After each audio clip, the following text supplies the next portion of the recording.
Dando continuidade ao nosso trabalho anterior, em que falamos muito do modelo organizador biológico, vamos ver essas relações com a biologia, as recém-descobertas biológicas muito importantes, que, em verdade, corroboram o que André Luiz nos trouxe lá em 1958, pelas mãos abençoadas do Chico, comprovando a consciência celular. E onde está essa consciência?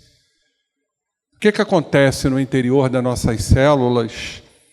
Quais são as propostas? Então já vimos mais ou menos, né, a questão das mitocôndrias, né, do citoesqueleto. Agora vamos aprofundar um pouquinho nesse estudo de Sondra Barrett, bioquímica, pós-doutorada em imunologia dos Estados Unidos.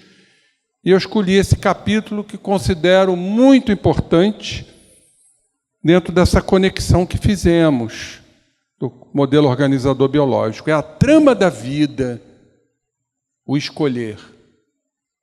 O que acontece com nossas células mediante nossas escolhas? E isso vai aumentando a nossa responsabilidade sobre nossas células e suas organelas. Então, trouxe aqui uma síntese e, de repente, vamos abrir um tempo para perguntas, até englobando o que foi mostrado aqui no primeiro tempo. Então, vejamos. Diz ela, começando uma citação, a vida própria, né? Life Itself, de Boyce Heinsberg, escritor científico. Olha que frase extraordinária, né, desse escritor.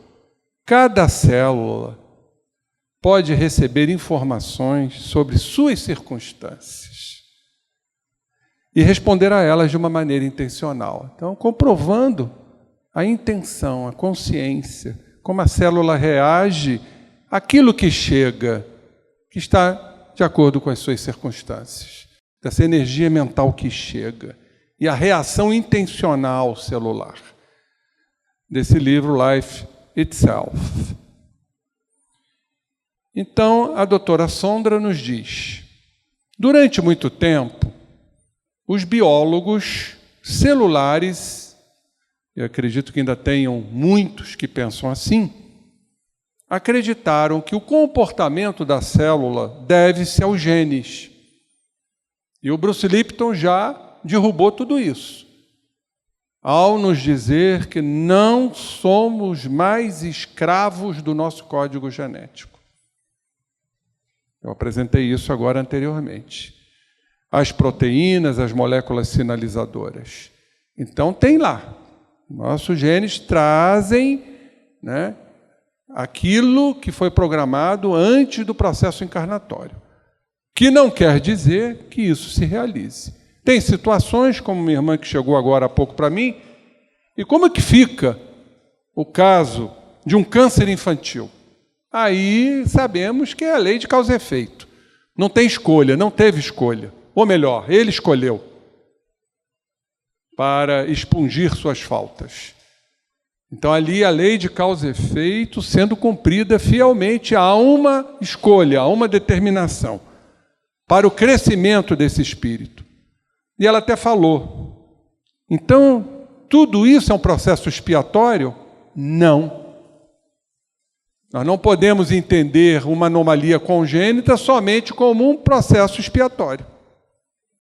Quem estuda a doutrina sabe que existem espíritos, heróis, André Luiz nos fala sobre isso, que escolhem uma determinada anomalia para servirem de pesquisa científica.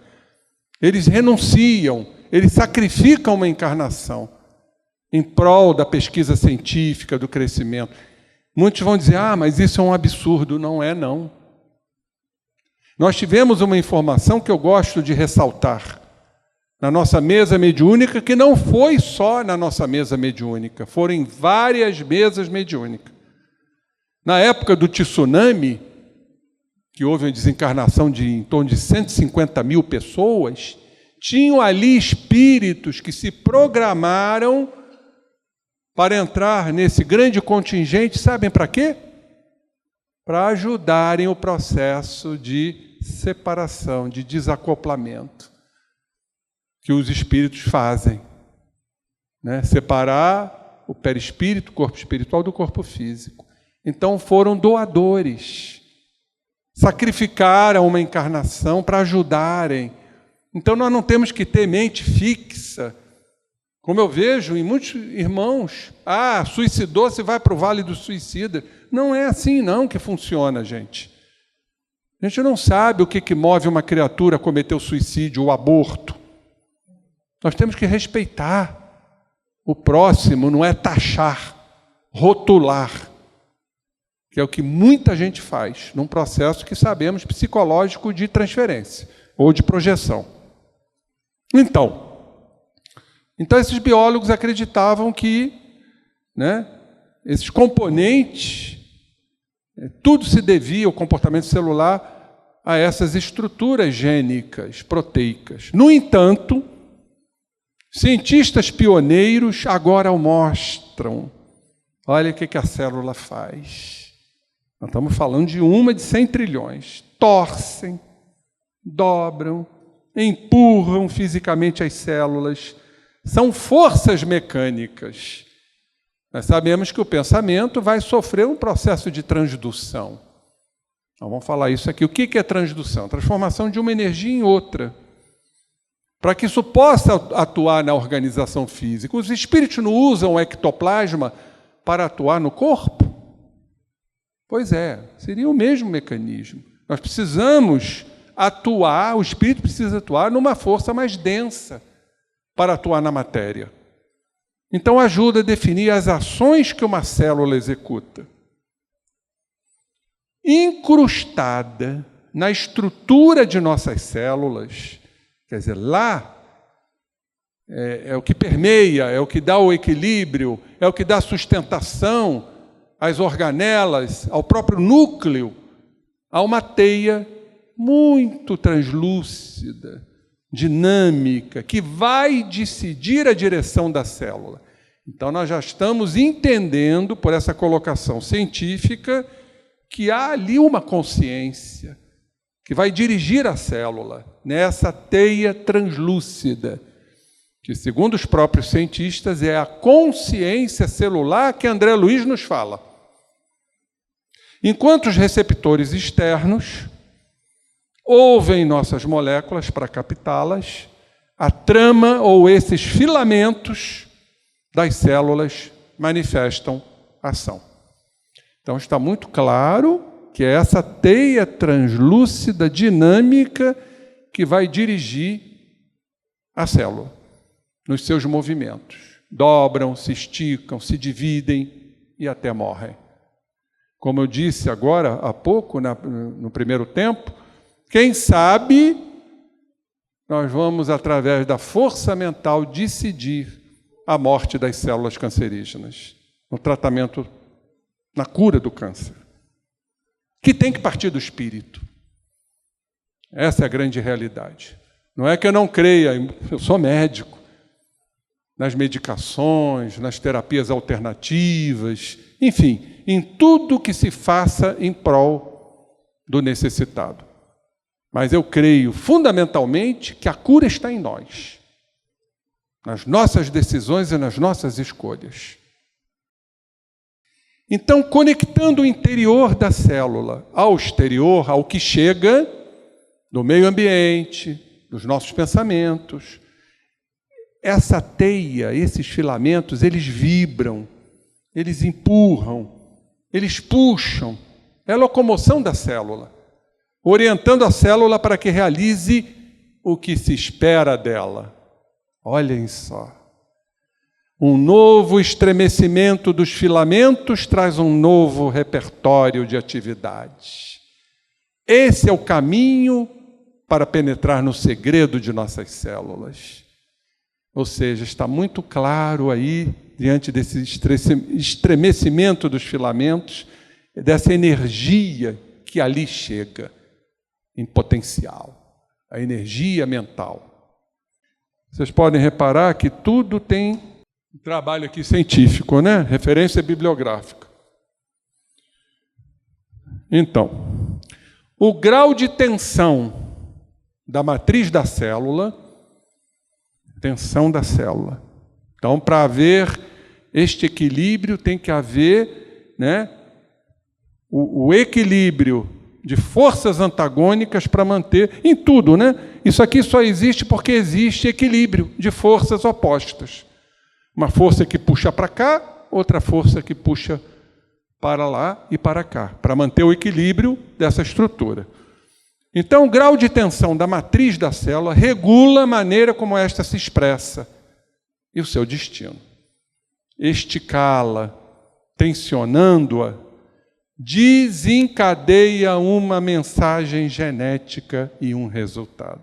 Então, está claro a gente deduzir que a energia que ali chega, promovendo um movimento celular, um esticar, uma tensão, vai desencadear uma mensagem genética e um resultado. Liberar um pouco da tensão inicia outra mensagem e outro resultado. Então, vai depender fundamentalmente da tensão. Tá aqui, ó, tensão. Que vai, então, promover uma mensagem e um outro resultado. Então, o foco do entendimento é esse, é de como essa energia ali chega, de como a célula reage, sua expressão nas estruturas, nas organelas e, consequentemente, no código genético. Os mesmos genes, a mesma inteligência interior, mas futuros diferentes. Então, nós temos lá o código genético, nós temos as tendências, nós temos as predisposições, uma inteligência interior. A célula é uma consciência. Agora, os futuros são diferentes. O que vai, em verdade, promover esse futuro, senão o tipo de energia que chega à célula? Então, este processo de equilibrar forças para dar o equilíbrio da célula e tensão é uma lei estrutural universal denominada tensegridade. Então, é essa tensegridade, é esse equilíbrio que vai orientar o padrão de estruturas construídas pelo ser humano. As células e até mesmo os tecidos complexos. Nós vamos encontrar em tudo, em a natureza, nas construções, nos edifícios, nos átomos, nas teias de aranha, nas estrelas, nas moléculas. Olha que coisa linda. É o equilíbrio. Então, quando a gente lembra da frase de Buda, o mestre do Oriente, o caminho é o do meio. Por que o caminho é o do meio? Que é o meio que dá o equilíbrio. Vocês já notaram que nós não somos do caminho do meio? A gente está sempre radicalizando. E aí é o desequilíbrio. Há mais força aqui do que aqui. O que vai acontecer? Vai pesar mais aqui. Desequilíbrio. O que gera o equilíbrio? É a balança. Balança da vida. É a tensegridade que ocorre na organização celular. Olhem que beleza essa foto. Vocês estão vendo aqui uma célula, aqui o núcleo da célula e a estrutura translúcida, a teia, que é o cérebro celular, que, quando equilibrada, é a tensegridade, vai promover, né, a saúde celular. E nós vamos ver o que é isso que está aqui, comprovado cientificamente. É o citoesqueleto. Então, vocês estão vendo aí aonde encontra-se o cérebro celular, que está ligado à membrana citoplasmática, a membrana aonde ali chegam as energias. Então, vocês podem reparar aqui, ó, é o esqueleto, que é composto de 3 estruturas, 3 elementos. O microtúbulo, aqui estão eles, o filamento intermediário e os microfilamentos. São essas 3 estruturas que compõem o citoesqueleto, que é exatamente o que dá a tensegridade.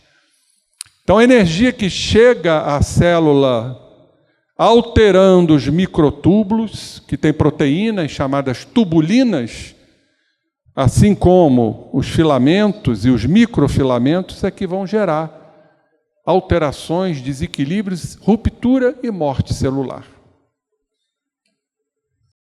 Aqui é mais fácil vocês entenderem. Aqui os microfilamentos, é como se fosse um edifício, né? É como se fosse um edifício. Olha o microtúbulo e os filamentos intermédios. Aqui a membrana plasmática, aqui é o interior da célula, né? Então é isso que dá a estrutura. Se a gente romper essa estrutura aqui, a célula vai despencar, vai se destruir, vai se desarmonizar.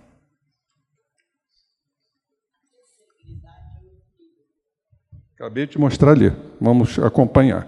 Tensegridade refere-se a qualquer estrutura física que estabilize e sustenta a si mesma, por meio do equilíbrio, olha só, de forças opostas de tensão e contração. Então, são forças opostas matematicamente iguais para ter o equilíbrio. As estruturas são estabilizadas mecanicamente pelo equilíbrio de forças internas e as externas. Então, a gente começa a entender o que é o desequilíbrio celular e como esta energia vai fazer desencadear um processo que está no nosso código genético, mediante os nossos desequilíbrios psicológicos, mentais e espirituais. O termo tensegridade foi criado com base na integridade tensional, que em inglês é tensional integrity, pelo arquiteto futurista Buckminster Fuller, para descrever situações em que o empurra e puxa tem uma relação final harmoniosa. Quer dizer, empurra e puxa, mas sempre mantendo o equilíbrio. Buck usou-a para construir seus famosos domos geodésicos, a mais estável das estruturas construídas pelo ser humano. Querem ver? Olha só. Isso tudo está, né, perfeitamente equilibrado. Isso foi criado por ele, Buckminster Fuller. É o domo geodésico. Tudo baseado na tensegridade, a estrutura equilibrante de forças perfeitamente equilibradas. Oi? Não, isso não é célula. Isso aí é um domo geodésico. É uma estrutura que ele criou. Claro que você pode transpor isso para a célula, tá? Da mesma forma. Já Donald Ingber já usou para a célula, biólogo. Ouviu falar de esculturas que usavam tensão para manter longos tubos unidos. Aquela estrutura que vocês viram. Microtúbulos, filamentos intermédios e microfilamentos. E criar formas estáveis. Ao pensar sobre isso, ele teve a intuição de que as células também deviam ser estruturas de tensegridade. Então, para romper essa tensegridade, desequilibrar a célula, dependerá, obviamente, do que nós estamos emanando sobre elas. E aí nós vamos cair em tudo que falamos lá no primeiro tempo. Pensamentos, sentimentos, intuições, né? O que o modelo organizador biológico faz na estruturação da nossa personalidade, sob os auspícios do espírito. Então, nós fechamos esse cerco. Corpo, perispírito, mente, espírito. Hoje, ele é professor em Harvard. O Dr. Ingber colocou a tensegridade no mapa da estrutura, regulação e inteligência celulares. Em um nível biológico, a tensegridade nos permite compreender como mudanças de forma e de tensão mecânica influenciam as escolhas e ações celulares.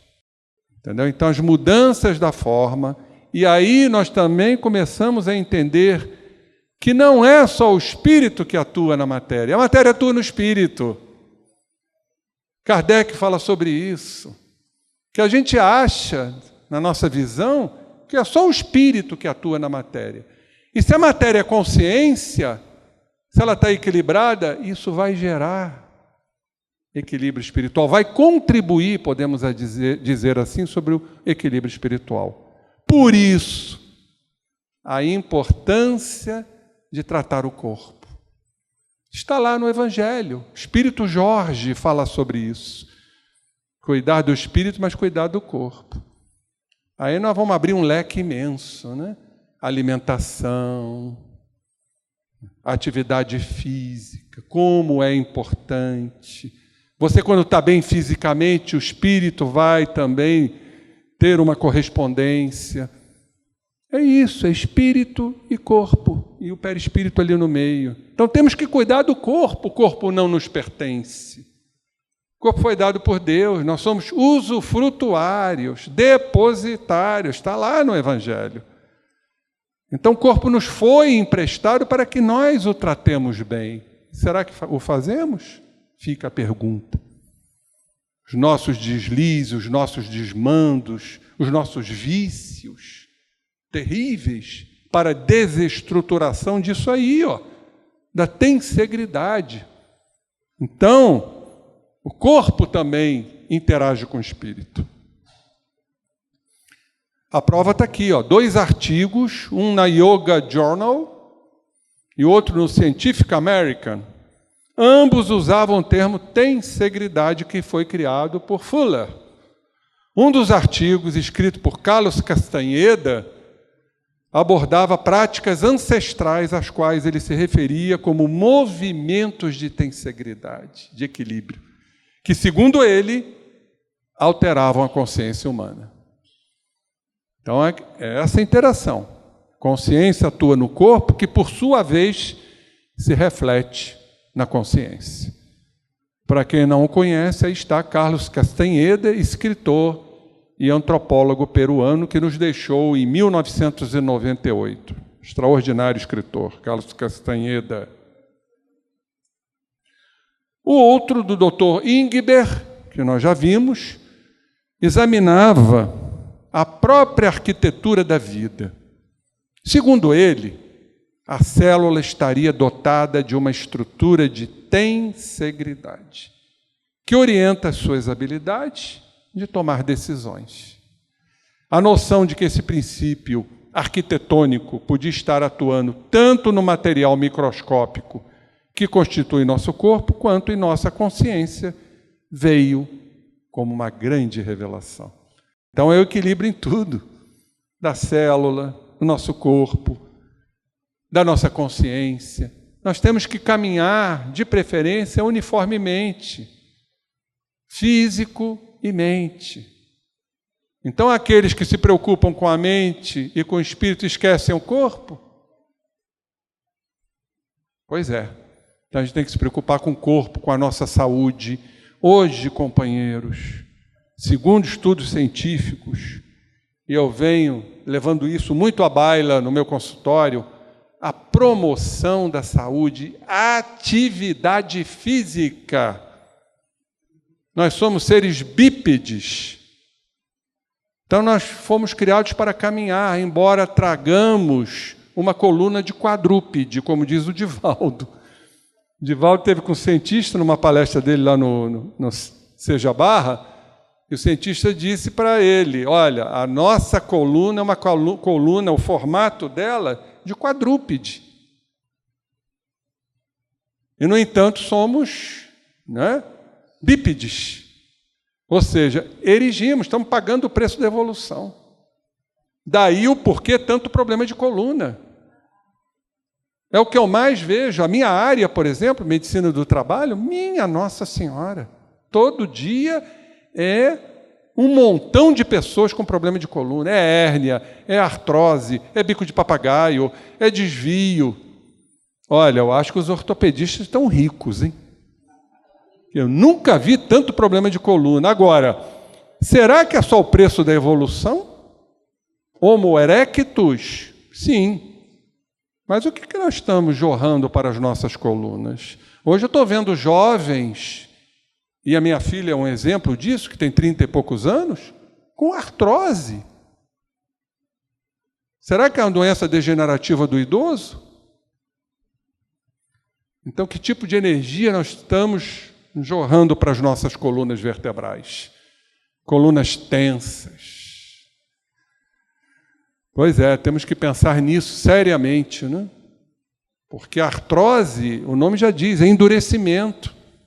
Será que o endurecimento articular, ósseo, não está ligado ao endurecimento mental? Claro que está. Eu comprovo isso, um dia eu ainda vou fazer uma estatística. A maioria dos portadores de lesão por esforço repetitivo, que é a tendinite por repetição, nós vamos encontrar em pessoas rígidas. E eu pergunto a todos eles, com jeitinho, né? Será que você é ansiosa? Estou falando porque a maioria é em mulheres, né? As mulheres são muito rígidas.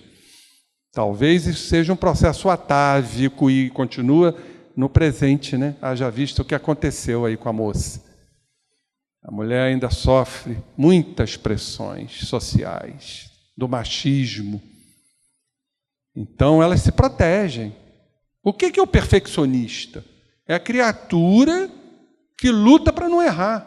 Porque se eu errar, vou ser massacrado. E as mulheres não são massacradas? Ah lá, Jesus, atire a primeira pedra aquele que não tiver pecado. História da adúltera. E todos foram embora.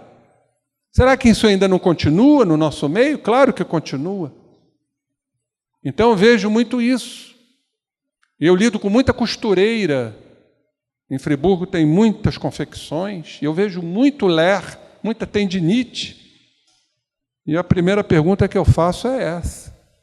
Você não é muito ansiosa, não? Ih, doutor, sou ansiosa demais. E essa sua ansiedade é para dar tudo certo? Ah, doutor, é verdade. Então você é um pouquinho perfeccionista? Isso, ou demais, doutor. Aí está provado, né? Rigidez comportamental. E a costureira não pode errar, senão é mandada embora. Se a calcinha fica torta, como é que fica? O sutiã. Então, uma profissão que exige perfeição. Então, vejo muito isso aí, né? A rigidez comportamental. Então, isso se reflete, né? Então, da mesma forma que isso atua no material microscópico, no nosso corpo, também na nossa consciência, nos mostra a ciência. A arquitetura da vida, o planejador celular. Essa notável estrutura arquitetônica que se manifesta nas células vivas, como vocês viram, é o citoesqueleto. Descrito como os músculos, os ossos da célula. Vocês viram aquela estrutura, né? Onde está lá os microtúbulos, os microfilamentos, os filamentos intermediários. Então, o citoesqueleto é o arcabouço que conecta todas as partes da célula dela. Olha que foto linda essa aqui. Esse é o olha o núcleo. Aqui nós vemos os microtúbulos em verde, é o esqueleto da célula, a tensegridade celular, o equilíbrio, e a actina em vermelho seriam os filamentos. Então a célula só fica equilibrada, a tensegridade, mediante o equilíbrio dessas estruturas aqui, o chamado citoesqueleto. Então, ele também evita que a célula se desestruture, o citoesqueleto. A matriz do citoesqueleto transporta moléculas. Olha o que o citoesqueleto faz. Coordena informações que chegam na célula. Regula o código genético, a expressão gênica. Então não somos mais, pelo amor de Deus, tirem isso da cabeça. Ah, meu pai teve câncer, eu vou também ter. Olha, meu Deus, como eu escuto isso. Então nós somos escravos do que eu trago do meu pai, da minha mãe? Onde fica a minha individualidade? E a ciência está botando por terra tudo isso. É a energia que chega, que dá o equilíbrio, que vai regular a expressão gênica, ora se manifestando ou não. Então, tendo a capacidade de equilibrar o empurra e puxa da célula, ele é o mais novo candidato. Olha o trabalho científico aqui embaixo, gente. Ele é o mais novo candidato como sede da inteligência celular. Tudo que André Luiz nos falou, bem como da consciência. Então, a célula tem consciência. O renomado cientista, ela cita Dr. Bruce Lipton, um dos pais da epigenética, da biologia celular, do novo livro que eu já li, né, César Reis? O Efeito Lua de Mel, extraordinário livro. O Bruce Lipton levou a inteligência celular a um novo nível, para além dos genes. Então, ele foi um dos pioneiros, para não dizer o pioneiro. Até os receptores ali na membrana celular, que capta a informação, na membrana citoplasmática. Segundo ele, Bruce Lipton, a inteligência celular, a consciência, reside na interação entre esses receptores, essas nanoantenas e o citoesqueleto. Então tem que haver essa interação. Nada é dividido. Está tudo, em verdade, no processo de interconexão. Há décadas, os cientistas sabem que os microtúbulos que compõem o citoesqueleto, o que eles fazem? Ajudam as células a se mover, mudar de forma, se dividir, e poderíamos dizer, até morrer. Mas só recentemente descobrimos que também estão envolvidos no controle da tensão celular. Ou seja, uma mudança na tensão, a tensegridade, afeta o código genético. Gente, que coisa maravilhosa! Ou seja, a mudança na tensão, o desequilíbrio das energias que ali chegam, que vêm da mente, direcionadas pela mente, consequentemente do espírito, é que vão afetar o código genético. Então, isso coloca por terra completamente a escravidão genética. Portanto, as capacidades da célula. Olhem só. Alterações no estado físico da célula podem alterar o funcionamento dos seus genes. Ou seja, alterações no equilíbrio, na tensegridade, alterações no citoesqueleto vão alterar o funcionamento dos genes. E quando estamos falando de célula, vocês já viram no primeiro tempo, a participação também das mitocôndrias, do que está ali, como acumulações de energia espiritual que nós temos a missão de mudar, alterando, como foi dito agora há pouco, através de André Luiz, ideias felizes ou infelizes, que vão conturbar ou equilibrar o ciclo de causa e efeito. Então está tudo ligado. Essa energia que chega vai atuar na membrana citoplasmática, vai atuar no citoesqueleto, promovendo equilíbrio, tensegridade, vai atuar nas mitocôndrias, fabricação de energia, novas energias, para mudar o homem velho que está ali nas memórias celulares. Isso tudo, gente, é apenas o princípio do que ocorrerá em breve, a medicina. A medicina aliada à biologia, aliada à epigenética, aliada à física quântica, nós vamos ter grandiosíssimas revelações. Outros alteradores da forma desse citoesqueleto, os microtúbulos, continuamente se desmontam, mas se reconstroem. Quer dizer, esses microtúbulos se desmontam mediante a energia. Se nós modificarmos nossas energias, nós poderemos reconstruir esse edifício desmontado. Ou seja, é ainda uma possibilidade que nós temos. Não é porque nós vamos emanar uma energia de raiva que nós vamos desestruturar a célula. Porque isso está de acordo com a misericórdia de Deus. Isso está de acordo com o perdão. Isso está de acordo com tudo que o Pai nos proporciona, a recuperação. Porque senão eu vou pensar negativamente, porque eu sou um espírito imperfeito, vou lesar minhas células, vou promover tudo que eu trago no código genético. E se houver o arrependimento? Seria uma pergunta válida, mediante um desalinho que eu tive, uma distonia que eu apresentei, um deslize moral. Aí vem o autoconhecimento, aí vem a autoaceitação, e aí vem a luta pela transformação. Eu vou reconstruir meu microtúbulo, porque a célula, ela vai responder ao que eu emano sobre ela, que é uma energia de arrependimento. Senão vou ser sempre fadado à doença. E a intenção, a belíssima intenção. Está lá no Evangelho, né? E o nosso Gandhi fala que o que é importante são as intenções. Às vezes a gente comete erros, mas bem intencionado. Por conta de quê?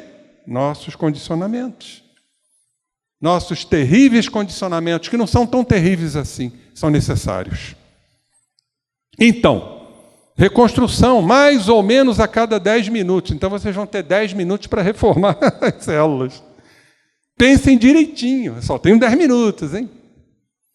De modo que nossas células estão em um estado constante de prontidão, gente, reconstruindo-se para responder. Olha que beleza. É a oportunidade que Deus nos dá de refletir, de analisar, de aceitar. Eu acho que esse é o grande boom, é o grande salto quântico. Porque muitas vezes a gente se conhece, mas não se aceita. Aí a gente foge. Joana chama de desculpismo. Ah, mas não é bem assim, eu não quis dizer assim. São os subterfúgios que nós criamos para não nos encarar. Que esse é o nosso grande medo. No fundo, nós temos medo de nos encarar. O Freud fala sobre isso, o medo da responsabilidade, porque nós temos medo de fracassar. O medo de se ver na condição que nós carregamos ainda. Então ficamos criando mecanismos protetores. Aí passam uns 10 minutos. Claro que eu não creio que seja assim tanta cobrança, 10 minutos, né? Olha o microtúbulo. Esse aí é o elemento importante. São 3 microtúbulos por cada feixe e cada centríolo tem 9. Olha a estrutura. E esse é microtúbulo, ó, que vai se compondo, formam dímeros, que formam oligômeros e que formam a estrutura proteica. O microtúbulo são essas proteínas aqui que vocês estão vendo, beta-tubulina, alfa-tubulina, tudo tem proteína. Eu gosto sempre de chamar a atenção, porque como é que é formada uma proteína? Por aminoácidos, cadeia de aminoácidos. E qual é a base do aminoácido? Além do hidrogênio e do ácido carboxílico. É o nitrogênio. Toda proteína tem nitrogênio. E por que eu estou ressaltando isso? Eu vou me reportar a André Luiz, que nos fala que o nosso Senhor Jesus Cristo não nos permite ainda, pela nossa condição, absorver mais nitrogênio do que absorvemos. E nesse sentido nós estamos abaixo das plantas, que é uma bolsa de nitrogênio, a bolsa da vida, da vitalidade é o nitrogênio. Por isso que lá em Júpiter, o que há mais lá, de substância gasosa, é o nitrogênio. O que nos cabe na nossa imperfeição? O oxigênio. Sem oxigênio a gente não vive. Só que a gente tem um tempo de vida porque a gente enferruja. Com o tempo nós somos seres envelhecidos e enferrujados. É uma verdade. Então, nos cabe todo o processo de evolução espiritual para termos mérito de absorver um pouco mais de nitrogênio, que é a base da substância proteica, e nós temos em torno de 100 mil proteínas no corpo. Essas doenças degenerativas hoje, Parkinson, Alzheimer, são doenças de alterações proteicas e outras mais. De acordo com o conceito budista, ela é muito dessa linha, Sondra Barrett, quando aprendemos a nos libertar de nossos apegos, olhem só, a grande ilusão que é o apego.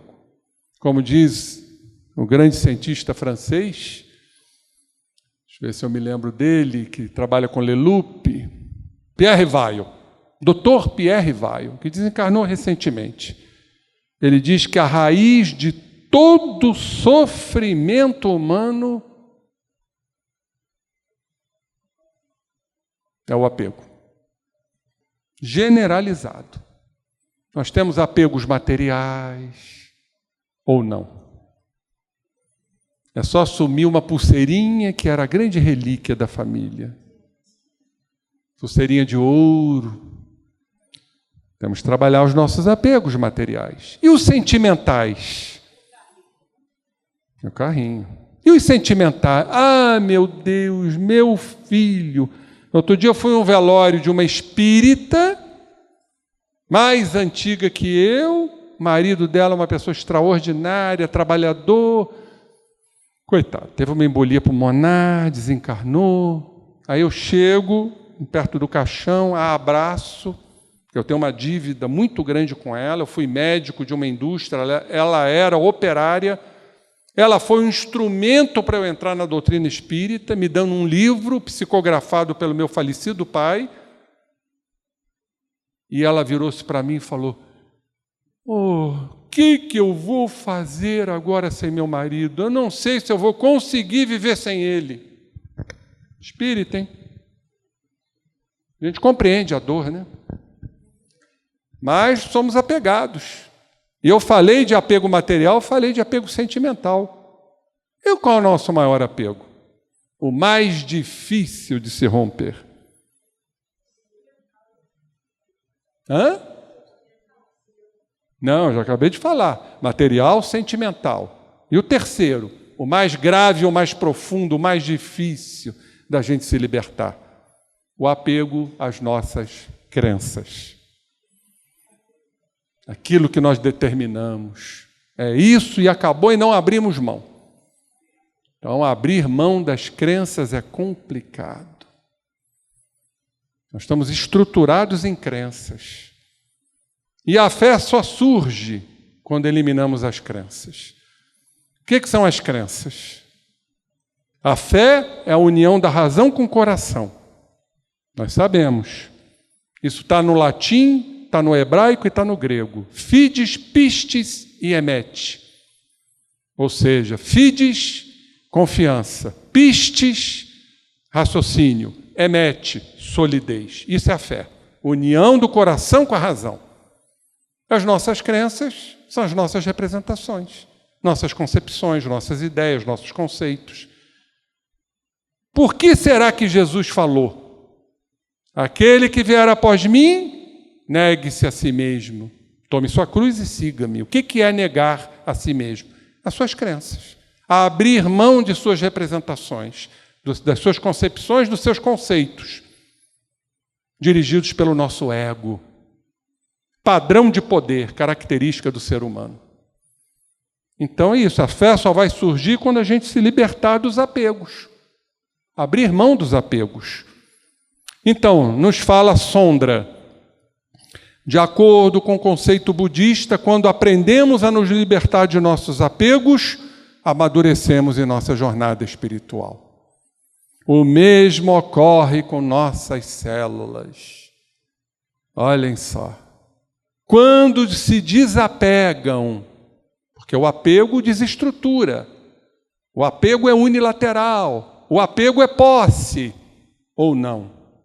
Ainda está na nossa linguagem, na nossa língua portuguesa, o pronome possessivo, pronome de posse. É o meu pai, é minha mãe, é o meu filho. Será que é nosso mesmo? Ele está seu filho.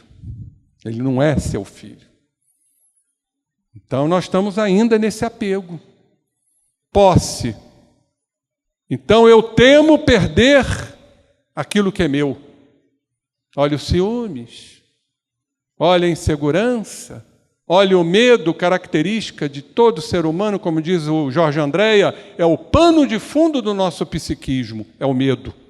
Todo mundo tem medo. Uns mais, outros menos, medo disso, medo daquilo. Então o medo está ligado ao apego.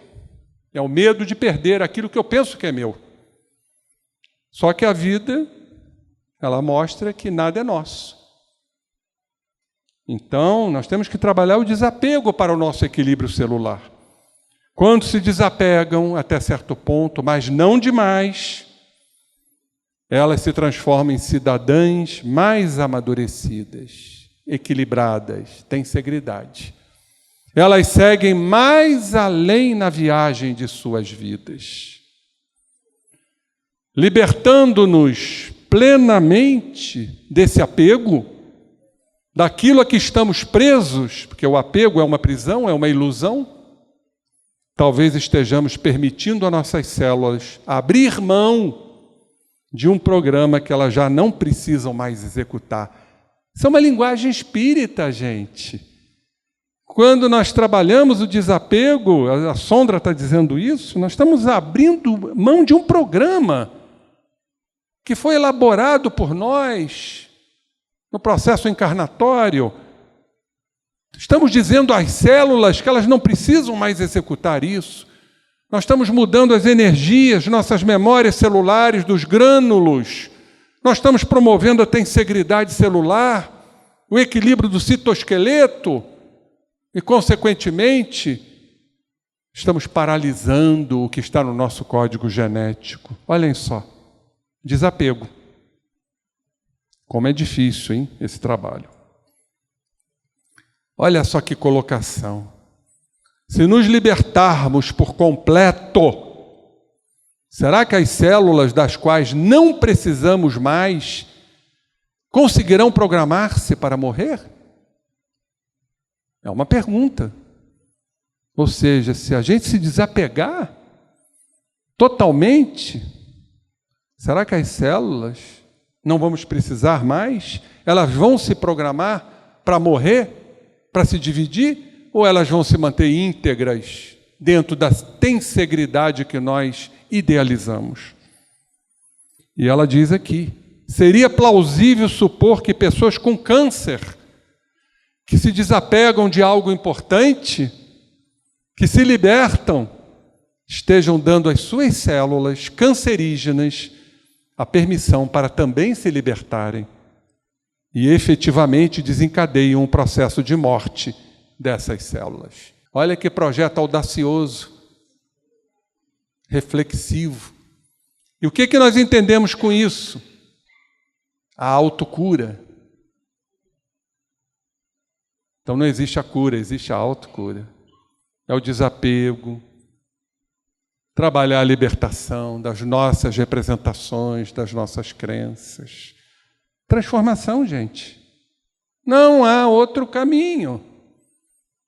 919 de O Livro dos Espíritos. Kardec pergunta qual o método mais eficaz. Não há outro. Qual foi a resposta que todos nós conhecemos? Santo Agostinho, parafraseando Sócrates, um sábio da antiguidade vô-lo disse: conheça-te a ti mesmo.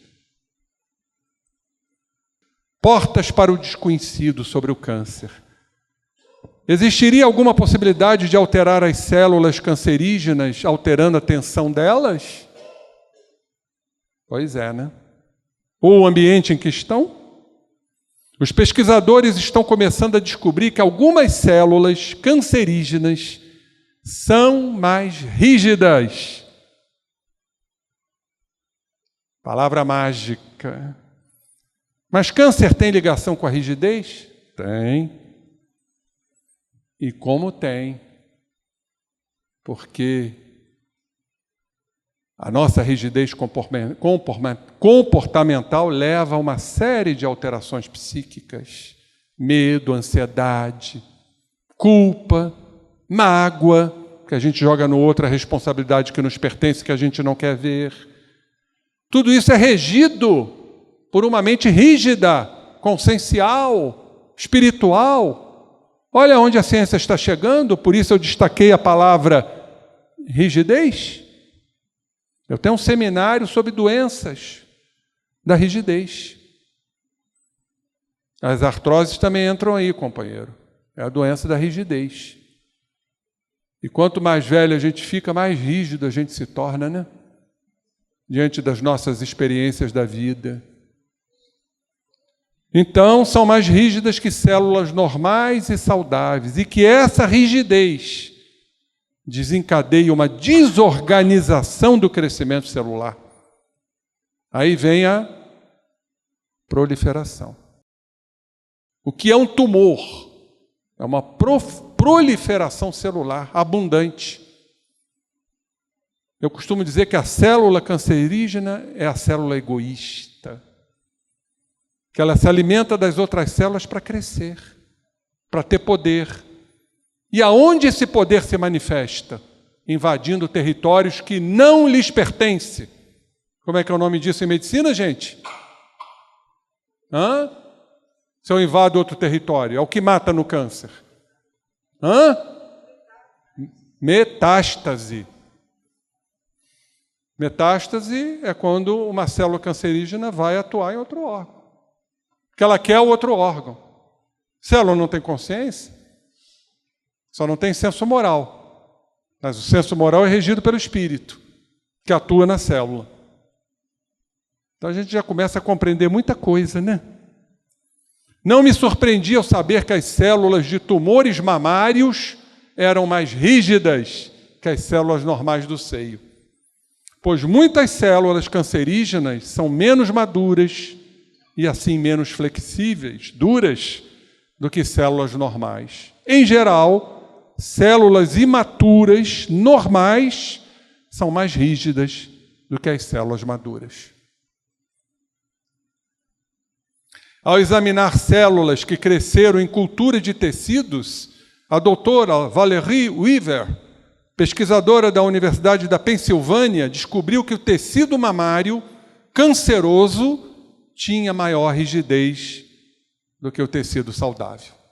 Então está claro aqui que o que é rígido é patológico. Eu tenho um seminário que o título é Fibromialgia, Patologia Rígida da Consciência. Os fibromiálgicos são rígidos. Segundo a Associação de Reumatologia de São Paulo, era o presidente Dr. Daniel Feldman, e ele nos diz, num relato que eu tenho no meu seminário, que todo fibromiálgico é perfeccionista, rígido. Por isso o título do meu seminário, Fibromialgia, Patologia Rígida da Consciência. Não só isso, ela demonstrou que células saudáveis, cultivadas em materiais rígidos, olha aí o ambiente, célula saudável cultivada em material rígido, material externo, ou seja, os fatores externos, os fatores mentais, exibiam uma organização anormal dos tecidos. Olha a influência do meio ambiente. Visão lamarckiana, em detrimento da visão de Charles Darwin. Valerie Weaver diz, por quê? Porque os filamentos celulares que nós vimos aqui estavam sendo puxados, aumentando, desequilibrando a tensão mecânica. Está aí. Pesquisadora, está aqui, trabalho científico dela. Estamos sempre tentando resolver o enigma das curas milagrosas. Quem sabe a explicação seria que quando as pessoas suavizam suas atitudes e seus tecidos, as células seriam estimuladas a voltarem à normalidade. Olha os 10 minutinhos aí. Perfeito? Então, tudo está na regência da mente. No livre-arbítrio, na escolha, nas opções, na nossa realidade, voltar-se para si mesmo, processo de autoconhecimento. Em outros estudos de laboratório, os cientistas descobriram que as células tronco-embrionárias, que fabricam os tecidos, sob o comando do perispírito e o comando maior do espírito, têm maior probabilidade de transformar-se em células musculares, células rígidas, quando cultivadas in vitro sobre uma estrutura rígida. Está aí a prova científica, né, do cultivo in vitro, em laboratório, de uma estrutura rígida. As células-tronco, ao invés de fabricarem células mais flexíveis, mais suaves, se transformam em músculo, porque o músculo representa a rigidez. Olha aqui. Se cultivadas em um substrato macio, com consistência de borracha, meio ambiente, elas se transformam em neurônios, célula nervosa. Em outras palavras, a mecânica do ambiente, meio externo, pensamentos, influencia a tensão na célula, o equilíbrio, tem integridade e sua expressão gênica, código genético, informando a célula-tronco o que ela deve se tornar e quais genes deve utilizar. Está claro, né? Da total predominância mental, psíquica, espiritual. Mudança de forma. A matriz subjacente do citoesqueleto desempenha papéis que vão além da regulação do código genético. É ela que promove mudanças de forma e transformação de energia. Há quem diga que o citoesqueleto, como já vimos, é a sede da consciência. De acordo com o respeitado cientista Günther Albrecht Biller, da Universidade de Northwestern, o movimento celular é parte da inteligência da célula.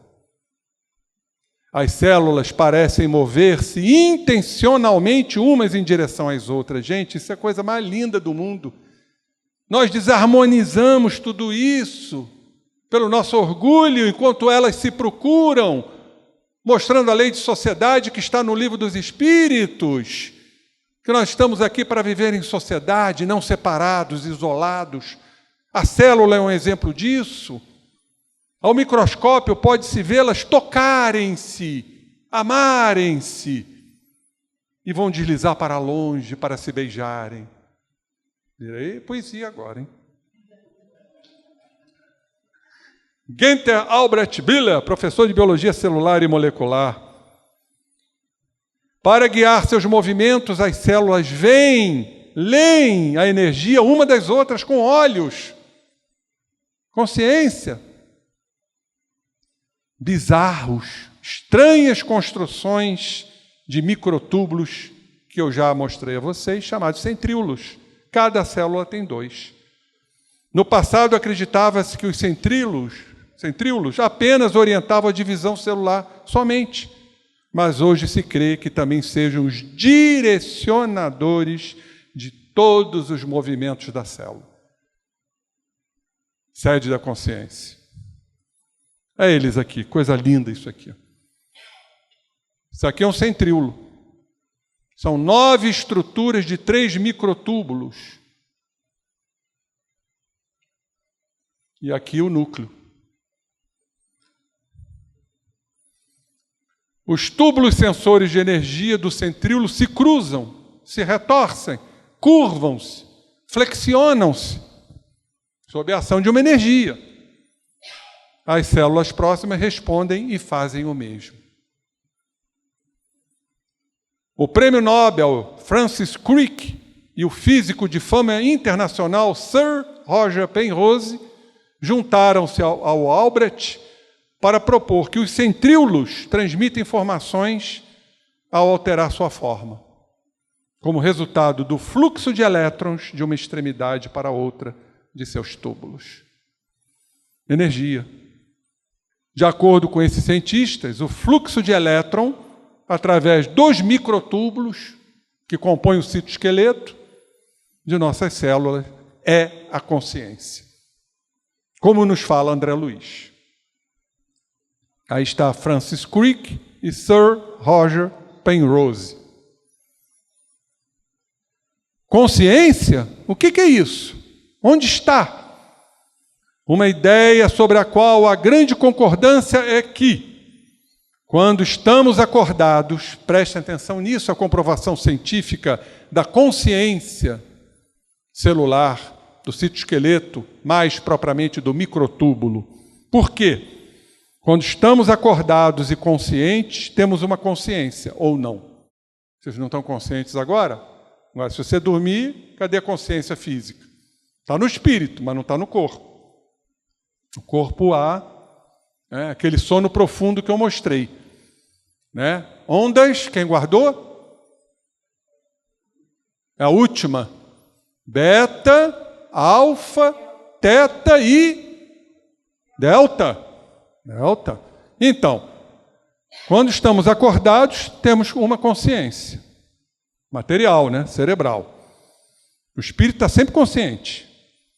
Partindo desse pressuposto, Penrose e o anestesiologista Stuart Hameroff exploraram a teoria de que os microtúbulos do citoesqueleto estão envolvidos na consciência humana. Olha ele aí, Stuart Hameroff. Hameroff forneceu indícios celulares com a investigação dos efeitos da anestesia, através do éter e do alotano, que paralisam os microtúbulos, gente. Então, quando você anestesia uma criatura que perde a consciência, os microtúbulos se paralisam. Nós vamos chegar aqui à conclusão que a consciência está no microtúbulo, do citoesqueleto, do equilíbrio celular, da tensegridade, que nós promovemos alterações mediante as nossas energias mentais. Está muito claro isso. Então, paralisam os microtúbulos nas células cerebrais e induzem ao sono. Então, o estado desperto consciente é suspenso. Há uma suspensão da sua consciência. Enquanto que as funções cerebrais de sobrevivência, o ser está vivo ainda, não morreu, continuam ativas. Assim, quando os microtúbulos do cérebro são paralisados pelos anestésicos, desaparece a consciência alerta humana. Está bem claro isso? Entendendo dessa forma que a sede da consciência, que é abolida por anestésicos, está nos microtúbulos, que compõem o citoesqueleto, o cérebro da célula. Claro, ligado, como diz Bruce Lipton, à membrana citoplasmática. E o código genético, com as nossas tendências e predisposições, vão ou não se manifestar. Então, meus irmãos, a lição que fica diante disso tudo, do primeiro e do segundo tempo que nós aqui trazemos, é buscar sempre o nosso equilíbrio. E não há equilíbrio mais portentoso do que o Evangelho do Cristo. As leis de Deus que habitam em nós, que nós precisamos movimentá-las para o nosso bem-estar, para a nossa saúde integral. E certamente, com certeza, o homem de amanhã terá a capacidade de absorver mais nitrogênio, viver mais, consequentemente aproveitar mais. E quando a gente lê a Revista Espírita, a primeira, se não me falha a memória, 1868, se eu estou errado, me corrijam, quando lemos as condições do planeta Júpiter, está lá no livro na Revista Espírita, e perguntaram então ao espírito que se comunicou qual o tempo de vida médio em Júpiter em relação à Terra, e a resposta foi muito clara: 500 anos. E por que vivemos tão pouco? A resposta está toda aí, pelos desequilíbrios que promovemos na nossa arquitetura celular. E quando viveremos muito mais, com mais aprendizado, com mais espiritualização? Quando, pela nossa consciência, pelo nosso entendimento, modificarmos-nos para tudo isso que vocês viram.